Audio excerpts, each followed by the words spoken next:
Friends, welcome back to my YouTube channel English grammar with Suryavanshi. हमने अपनी last video में future perfect tense को discuss किया था। हमने जाना था कि कैसे हम इस टेंस के वाक्यों को ट्रांसलेट करते हैं, कैसे इस टेंस के वाक्यों को बनाते हैं। तो इसी टेंस के कुछ और सेंटेंसेस लेकर मैं आपके सामने आ गया हूँ। चलिए साथ में मिलकर डिस्कस करते हैं और इन सेंटेंसेस को इंग्लिश में ट्रांसलेट करते हैं। ठीक है, करते हैं, चलिए साथ में। तुम्हारे जाने से पहले वह क्रिकेट क्यों खेल चुकेगा, ये हमारा पहला वाक्य है। तुम्हारे जाने से पहले वह क्रिकेट क्यों खेल चुकेगा। अब देखिए, इसमें दो कार्य हैं, एक तो तुम्हारे जाने से पहले, एक है इसमें वह क्रिकेट क्यों खेल चुकेगा। क्यों खेल चुकेगा। अब यहाँ पर क्यों आ रहा है, क्या आ रहा है, क्यों आ रहा है, तो इसका मतलब ये एक इंटेरोगेटिव सेंटेंस है, क्योंकि यहाँ पर एक सवाल है, एक तरह से सवाल किया हुआ है, तो क्यों आ रहा है। सो ये तो हमें पता चल गया कि ये वाला जो सेंटेंस है वो इंटेरोगेटिव है। अब यहाँ पर दो वाक्य हैं। अब मैंने कुछ एक ऐसे सेंटेंसेस आपको समझाए थे जिसमें दो कार्य होते हैं। तो मैंने आपको बताया था जो पहले जो कार्य होगा उसको फ्यूचर परफेक्ट टेंस के रूल से बनाएंगे, और जो बाद में कार्य होगा उसको सिंपल प्रेजेंट रूल के टेंस के रूल से बनाएंगे। ठीक है, तो यहाँ पर पहले कौन सा कार्य हो रहा है, देखिए, तुम्हारे जाने से पहले वह क्रिकेट क्यों खेल चुका होगा। जाने से पहले क्रिकेट क्यों खेल चुकेगा, यानी कि ये जो पार्ट है क्रिकेट क्यों खेल चुकेगा, ये पहले हो रहा है, ये पहले हो रहा है। उसके बाद ये जो है तुम्हारे जाने से पहले वाला भाग है, ये उसके बाद हो रहा है। यानी हम इस टेंस को, यानी इस वाक्य को तो बनाएंगे फ्यूचर परफेक्ट में और इसे बनाएंगे सिंपल प्रेजेंट में। ठीक है, तो चलिए बनाते हैं। तो ये हमारा एक इंटेरोगेटिव सेंटेंस है, तो हम इसको क्यों से शुरू करेंगे। क्योंकि अंग्रेजी होती है वाई, WHY, हमने लिखा वाई। उसके बाद हम क्या लगाएंगे, helping verb. Helping verb will या शैल में से कुछ लगाएंगे। अब किसके अकॉर्डिंग लगाएंगे, वह के अकॉर्डिंग। वह हमारा एक वचन यानी सिंगुलर है, तो उसके साथ हम क्या लगाएंगे, विल लगाएंगे। Why will. उसके बाद क्या है हमारा सब्जेक्ट, ही। इसमें नोट तो नहीं आया है तो नोट नहीं लेगा। Why will he have. उसके बाद क्या क्रिया हो रही है, क्रिया हो रही है खेल चुकेगा। खेलने को बोलते हैं प्ले, और यहाँ पर हम वर्ब की थर्ड फॉर्म यूज करते हैं। हमने पिछले लास्ट वीडियो में अपने डिस्कस किया था। Why will he have played, PLAYED, played. Why will he have played क्या, क्रिकेट। सो हम लिख लेते हैं cricket, CRICKET। Why will he have played cricket. अब क्या रह गया, अब रह गया तुम्हारे जाने से पहले। सो बिफोर, क्या, बिफोर। अब तुम्हारे जाने से पहले हम बनाएंगे सिंपल प्रेजेंट टेंस में। तो सिंपल प्रेजेंट टेंस का रूल होता है कि उसमें जो है वर्ब की फर्स्ट फॉर्म लगती है, उसमें एस या एस जोड़ा जाता है, और वो भी एक वचन चीज में। अगर बहुवचन है तो उसमें नहीं लगता। सो तुम्हारे जाने से पहले एक प्लूरल सब्जेक्ट है, तो इसके साथ ना एस लगेगा ना ईएस लगेगा। तो जाने को बोलते हैं गो। तो बिफोर यू गो, ये पूरा सब्जेक्ट है, सॉरी सेंटेंस है। Why will he have played cricket before you go. दूसरा देख लेते हैं, पिताजी के आने से पहले मैंने कार्य समाप्त कर लिया होगा। ठीक है, या कर चुका होगा, एक ही बात है। सो यहाँ पर भी इसी तरह का वाक्य है, पिताजी के आने से पहले मैंने कार्य समाप्त कर लिया होगा। तो इसमें जो है सेंस को समझिए आप। सेंस में जो है इसमें ये मेरे पिताजी ही कह रहा है, मेरे पिताजी ही कह रहा है, बस यहाँ पर हमें मेरे लिखने की कोई आवश्यकता नहीं है। ठीक है, तो इसमें पहले कौन सा कार्य हो रहा है, पहले कार्य हो रहा है मैंने कार्य समाप्त कर लिया होगा पिताजी के आने से पहले। ठीक है, तो पहले जो ये वाला जो सेंटेंस है, वाक्य है, इसको हम बनाएंगे फ्यूचर परफेक्ट में, और ये वाला जो है इसको बनाएंगे हम सिंपल प्रेजेंट में। ठीक है, तो इसको कैसे बनाएंगे, अब हमको पहले पहचान करनी होगी ये कौन सा वाक्य है। मैंने कार्य समाप्त कर लिया होगा, ना इंटेरोगेटिव है ना ही नेगेटिव है, ये है अफर्मेटिव। तो अफर्मेटिव के रूल के अनुसार चलते हैं। इसमें हमारा सब्जेक्ट कौन है, मैंने यानी आई, लिख दिया मैंने आई के साथ विल हैव लगेगा या शैल हैव लगेगा, आई के साथ शैल हैव लगेगा, क्योंकि आई और वी के साथ शैल ही यूज होता है अगर कोई डिटर्मिनेशन, कोई धमकी ना हो। ठीक है, यहाँ पर ऐसा कुछ नजर नहीं आ रहा है, तो हम यहाँ पर आई के साथ शैल यूज करेंगे, आई शैल, और उसके बाद हैव, आई शैल हैव समाप्त कर लिया होगा, ये हमारी वर्ब है, क्रिया है। समाप्त को बोलते हैं फिनिश, और फिनिश की थर्ड फॉर्म होती है finish. I shall have finished, FINISHED, I shall have finished, क्या कर लिया होगा, समाप्त, कार्य है, finished the work, finished the work. I shall have finish the work before, before क्योंकि यहाँ पर पहले आया है ना, यहाँ पर पिताजी के आने से पहले, ठीक है, बिफोर पिताजी के आने से। अब हमें ये सिंपल प्रेजेंट में बनाना है, ठीक है। अब यहाँ पर मेरे पिताजी ही सेंस में है तो हम माई फादर ही लेंगे। Before my father, before my, FATHER, माई इसलिए लिया क्योंकि यहाँ पर आई भी है ना, तो मेरे की बात हो रही है, ठीक है। बिफोर माई फादर क्या, आना, तो आने को क्या, आने को बोलते हैं कम, तो कम के साथ हम लगाएंगे एस। क्यों लगाएंगे, क्योंकि माई फादर एक सिंगुलर सब्जेक्ट है। My father comes, COMES, comes. I shall have finish the work before my father comes. Next देख लेते हैं, वह इस समय तक गाना गा चुकी होगी। वह इस समय तक गाना गा चुकी होगी, तो इसमें कोई दो वाक्य नहीं आए हैं, ये सिंपल बिल्कुल एक फ्यूचर परफेक्ट टेंस है। तो चलिए बनाते हैं इसको। सब्जेक्ट क्या है हमारा, वह है। जेंडर पता चल रहा है, चुकी होगी शी है तो शी लगाएंगे, शी के साथ विल हैव लगता है, she will have, she will have. उसके बाद गाना गा चुकी होगी, गाने, गीत गाने को बोलते हैं सिंग अ सॉन्ग। अब सिंग की जो थर्ड फॉर्म होती है वो होती है संग, SUNG, संग। तो हम यहाँ पर लगाएंगे शी विल हैव संग, SUNG, संग a song, she will have संग अ सॉन्ग इस समय तक।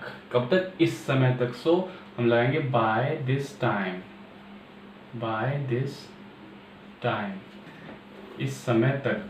और टिल दिस टाइम भी आप कर सकते हो। शी विल हैव संग a song by this time. मैंने आपको बताया था बाय कहाँ लगाते हैं और फॉर कहाँ लगाते हैं। बाय और टिल को हम एक जगह लगा सकते हैं, जबकि फॉर को हम उस जगह पे नहीं लगा सकते, क्योंकि फॉर के लिए कुछ अलग रूल है और बाय और टिल के लिए कुछ अलग रूल है, ठीक है। तो बाय दिस टाइम। नेक्स्ट देख लेते हैं, 6 बजे तक वर्षा हो चुकी होगी। 6 बजे तक वर्षा हो चुकी होगी, ठीक है। तो अब बनाते हैं इसको। सब्जेक्ट क्या है यहाँ पर, नाउन, वर्षा हो चुकी होगी। वर्षा होने को हम इट से स्टार्ट करते हैं, किससे, इट से स्टार्ट करते हैं। लिख लेते हैं इट, इट के साथ हम विल यूज करेंगे, क्योंकि सिर्फ शैल जो हम यूज करते हैं आई और वी के साथ करते हैं। इट विल, विल के साथ फिर हैव, इट विल हैव। अब वर्षा होने को बोलते हैं रेन, क्या बोलते हैं, रेन। रेन में ईडी जोड़ेंगे क्योंकि रेन की थर्ड फॉर्म होती है rained. It will have rained, RAINED, it will have rained. कब तक, 6 बजे तक। सो बाय, बजे के लिए हम बाय यूज करते हैं, by 6 clock. It will have rained by 6 o'clock, ठीक है, सिंपल है। नेक्स्ट देख लेते हैं, अब तक वह आगरा से लौट चुका होगा या लौट चुकेगा, एक ही बात है, ठीक है। अब तक वह आगरा से लौट चुका होगा। सो हमारा सब्जेक्ट कौन है, हमारा सब्जेक्ट है वह। तो हम वह के लिख लेते हैं इंग्लिश ही के साथ विल हैव लगेगा, he will have, he will have. उसके बाद क्रिया क्या हो रही है, लौट चुका होगा। लौटने को बोलते हैं रिटर्न, और रिटर्न की थर्ड फॉर्म होती है returned. He will have returned, RETURNED, ठीक है, रिटर्न्ड, ये इसकी रिटर्न की थर्ड फॉर्म होती है। रिटर्न कहाँ से, आगरा से। आगरा से यानी from Agra, from AGRA, Agra. He will have returned from Agra, he will have returned from Agra. अब तक यानी by now, अब को बोलते हैं now, और तक के लिए यहाँ पर यूज करेंगे by। He will have returned from Agra by now। Next देख लेते हैं, पुलिस के आने से पहले चोर भाग चुके होंगे या भाग चुकेंगे, ठीक है। पुलिस के आने से पहले चोर भाग चुके होंगे। यहाँ पर भी दो वाक्य नजर आ रहे हैं हमें। तो पहले कौन सी क्रिया हो रही है, चोर भाग चुके होंगे, क्योंकि पुलिस के आने से पहले ही चोर भाग चुके होंगे, यानी पुलिस बाद में आएगी। तो ये सेंटेंस पहले है तो इसको हम फ्यूचर परफेक्ट से बनाएंगे, और इसको बनाएंगे हम सिंपल प्रेजेंट में। चलिए, चोर को क्या बोलते हैं, चोर भाग चुकेंगे यानी एक से ज्यादा चोर हैं, तो चोर को बोलते हैं थीफ, और चोर एक से ज्यादा हो तो उनको बोलते हैं thieves. So the thieves, THEIVES, thieves, the thieves भाग चुके होंगे। भागने को बोलते हैं रन, और रन की थर्ड फॉर्म होती है run. The thieves will have run, the thieves will have यहाँ पर जो हेल्पिंग वर्ब है हमारी वो द थीव्स के साथ लगी, क्योंकि आई और वी के साथ ही शैल हैव लगता है और किसी के साथ नहीं लगता है। अगर डिटर्मिनेशन हो तो वहाँ पर भी हम विल ही यूज़ करते हैं। The thieves will have run before, police के आने से पहले, ठीक है, बिफोर द पुलिस, यहाँ पर स्मॉल लगाते हैं, before the police arrive, the thief will have run before the police arrive, ठीक है। उसके बाद नेक्स्ट देख लेते हैं, मार्च तक मैं यह पुस्तक पढ़ चुका होऊंगा, यानी पढ़ चुकूंगा, एक ही बात है, मार्च तक मैं यह पुस्तक पढ़ चुका हूँगा। यहाँ पर हमारा सब्जेक्ट क्या है, मैं है, तो मैं को लिख देते हैं आई के साथ क्या लगेगा, शैल हैव लगेगा, आई शैल हैव। पढ़ने को क्या बोलते हैं, पढ़ने को बोलते हैं रेड, READ रेड, और रेड की थर्ड फॉर्म भी रेड ही होती है। आई शैल हैव रेड, यह पुस्तक यानी this book, I shall have read this book March तक यानी कि बाय मार्च और टिल मार्च, कुछ भी आप कर सकते हैं। I shall have read this book by March और टिल मार्च। चलिए नेक्स्ट देख लेते हैं, शायद तुमने मदर टेरेसा का नाम सुना होगा। अब ये अलग तरह का वाक्य है, कैसा, एक अलग तरह का वाक्य, ऐसा वाक्य मैंने आपको पिछली क्लास में नहीं बताया था, तो मैं आज आपको बताने वाला हूँ कि ये वाक्य किस तरह के वाक्य होते हैं। देखिए, जैसे कि यहाँ से जाहिर है तुमने मदर टेरेसा का नाम सुना होगा, यानी उसने पहले कभी पास्ट में सुना होगा, इसमें फ्यूचर की बात नहीं हो रही है, इसमें पास्ट में। जैसे हम किसी से कह रहे हैं, क्या तुमने एल्बर्ट आइंस्टीन का नाम सुना है, एल्बर्ट आइंस्टीन का नाम, इस तरीके से बात हम कर रहे हैं यहाँ पर, लेकिन हम एक पास्ट की बात कर रहे हैं, लेकिन ये सेंटेंस भी हम फ्यूचर में ही बनाते हैं, क्योंकि सुना होगा, गा गेगी इसी में आते हैं, तो इसी के अकॉर्डिंग हम इनको बनाते हैं। तो इसको कैसे लगाएंगे, शायद तुमने मदर टेरेसा का नाम सुना होगा। सो यहाँ पर हमारा सब्जेक्ट कौन है, सब्जेक्ट हमारा है तुमने, लिख देते हैं हम यू। शायद कि यहाँ पर अंग्रेजी नहीं लगी, क्योंकि एक सेंस के तौर पर लिखा गया है, एक सेंस के तौर पर लिखा गया है, इसका कोई मतलब नहीं बनेगा, ठीक है। यू के साथ हम क्या लगाते हैं, विल हैव लगाते हैं, यू विल हैव। अब क्या, नाम सुना होगा, सुनने को बोलते हैं हियर, अब हियर की थर्ड फॉर्म होगी heard, you will have heard, HEARED, you will have heard, किसका नाम, मदर टेरेसा का नाम, you will have heard the name of,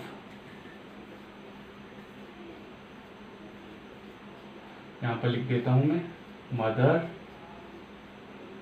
Teresa, you will have heard the name of mother Teresa. Next देख लेते हैं, शायद तुमने गीता पढ़ी होगी, सेम इसी के जैसा सेंटेंस है, वही सेंस है, सब कुछ उसी तरीके से बनेगा। यहाँ पर भी शायद की इंग्लिश हम नहीं लिखेंगे, क्योंकि ये सेंस को दिखाने के लिए, ठीक है। तुमने गीता पढ़ी होगी, हमारा कौन है सब्जेक्ट, तुमने, यू के साथ लगता है will have, you will have. अब पढ़ने को क्या बोलते हैं, पढ़ने को बोलते हैं रेड, पढ़ने को बोलते हैं रेड, ये लाल रंग वाला रेड नहीं, ये पढ़ने वाला रेड है, रेड की थर्ड फॉर्म होती है red, READ red. You will have red क्या, गीता। अब कोई भी ग्रंथ होता है, गीता है, कुरान है या बाइबल है, कुछ भी है, उससे आगे दा लगाते हैं, क्या लगाते हैं, दा लगाते हैं। You will have read the Gita, GITA Gita, ठीक है। उसके बाद नेक्स्ट देख लेते हैं, कल तक मैं तुम्हारे पत्र का उत्तर दे चुका होऊंगा या दे चुकूंगा, कल तक मैं तुम्हारे पत्र का उत्तर दे चुका हूँगा, कौन दे चुका हूँगा, मैं, तो लिख देते हैं आई के साथ क्या लगता है, विल हैव लगता है, शैल हैव लगता है, शैल हैव लगता है, आई शैल हैव।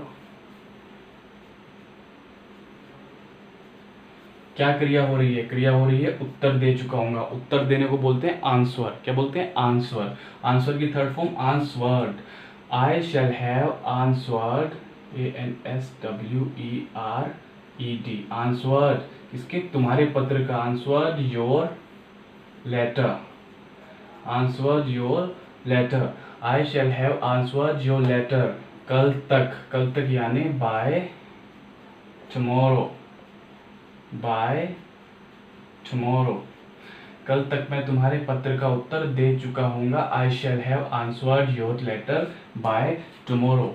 तो दोस्तों ये थे कुछ फ्यूचर परफेक्ट टेंस के एग्जाम्पल सेंटेंसेस जो मैंने आपके साथ डिस्कस किए हैं। इससे पहले हम फ्यूचर परफेक्ट टेंस को बड़ी डिटेल में पढ़ चुके हैं।